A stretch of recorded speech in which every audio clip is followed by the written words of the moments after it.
দেখো আজকে কিন্তু পৌষ সংক্রান্তি, সেই জন্য সবাইকে জানাই পৌষ সংক্রান্তির অনেক অনেক শুভেচ্ছা ও আমার ছোটদের অনেক অনেক ভালোবাসা। দেখো পৌষ সংক্রান্তিতে কিন্তু একটা স্পেশাল দিনই, সব বাঙালির ঘরে ঘরে পুজো পিঠে পুলি সব হয়, কিন্তু আমাদের ঘরটা অনেক কষ্টের, কারণ আমাদের পৌষ সংক্রান্তিতে পিঠে তৈরি হয় না।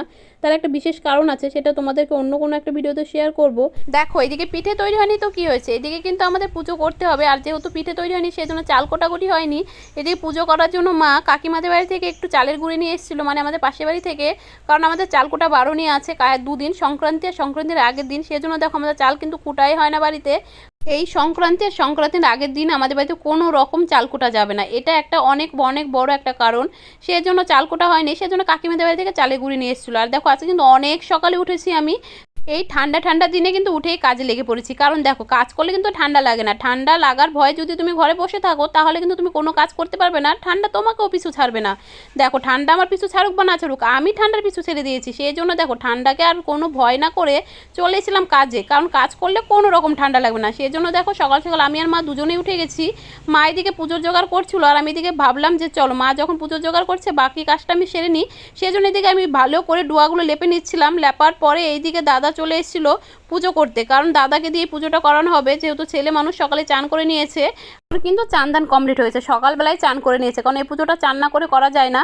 এদিকে দাদা চান করে চলে এসছে, আর এই যে বললাম না চালের গুঁড়ি এনেছিল, সেই চালের গুঁড়িটাকে ভালো করে জল দিয়ে ভালো করে পাতলা করে গুলে নিতে হবে। তারপর দেখো এরকমভাবে একটা গ্লাসের মাধ্যমে, ছোট্ট একটা পুজোর গ্লাস দিয়ে এখানে 5টা ফোঁটা দিয়ে নিল, মানে গোল গোল ছাপা দিয়ে তার মধ্যে সিঁদুরে ফোঁটা দিতে হবে। সিঁদুরে ফোঁটা দেওয়ার পর তার মধ্যে ধান দুব্বো দিতে হয়, এটা আমাদের নিয়ম। সবার নিয়ম তারা হয় না, তোমাদের মধ্যে কোন নিয়মে পুজো করো অবশ্যই কমেন্ট করে আমাকে জানিও। আর দেখো এদিকে দাদা তো ফোঁটা দিয়ে দিয়েছে, এবার ধান দুব্বো দিচ্ছে, ধান দুব্বো দিয়ে সবগুলোতে একটা একটা করে ফুল দিয়ে সুন্দর করে সাজিয়ে নিচ্ছে। দাদা তো ছেলে মানুষ যেটুকু পারছে সেইটুকু করছে, এমনি তো আমার দাদা অনেক কাজ জানে। তারপর এদিকে দেখো ভালো করে ধূপ আর প্রদীপটাকে জ্বালিয়ে নিয়ে এদিকে ফুল দিয়ে এবার পুজো করে নিচ্ছে। এবার পুজো করা হয়ে গেলে এখান থেকে পুজো করে আমরা বেরিয়ে যাব গরুর ঘরে, মানে গরু যেখানে বাঁধা আছে বাইরে সেখানে। এদিকে মা প্রণাম করে নিল, আর দাদা এদিকে গরুর পা ধুয়ে নিচ্ছিল, আর মা এদিকে শিঙে তেল দিয়ে দিচ্ছিল। তারপর দাদা এদিকে দেখো গরুকেও পিঠে দিয়ে কপালে একটা করে সিঁদুরের ফোঁটা দিয়ে তারপরে গরুকেও ধান দুব্বো দিয়ে প্রণাম করে নিতে হয়। আমাদের কিন্তু আজকে এটা করা হয় অনেক সকালে। বললামই তো বাঙালি না, 12 মাসে 13 পার্বণ তো লেগেই থাকে, তো 13 পার্বণে এটা একটা পার্বণ। তো দেখো এদিকে গরুকে পিঠে দেওয়া হয়ে গেছে, এবার দাদা সব গরুকে পিঠে দিয়ে প্রণাম করে নিল।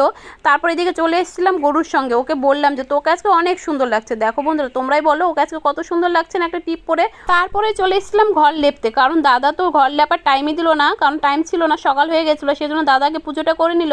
তাই আমি তোমাদের সঙ্গে ভিডিও শেয়ার করার জন্য একটু ছোট্ট করে একটু ভিডিও করে নিলাম। তারপরে এদিকে ঘর লেপতে চলে আসলাম, আর এদিকে আমার ঘর লেপা কমপ্লিট হয়ে গেছে। তারপরে দেখো এদেরকে আর কি বলবো, সকাল হলে এদের শুধু খাওয়ার চিন্তা ভাবনা। দেখো ঘরের সামনে এসে দাঁড়িয়ে আছে, মানে এদেরকে খেতে দাও। তারপর দাদা এদেরকে খেতে দিয়ে দিল।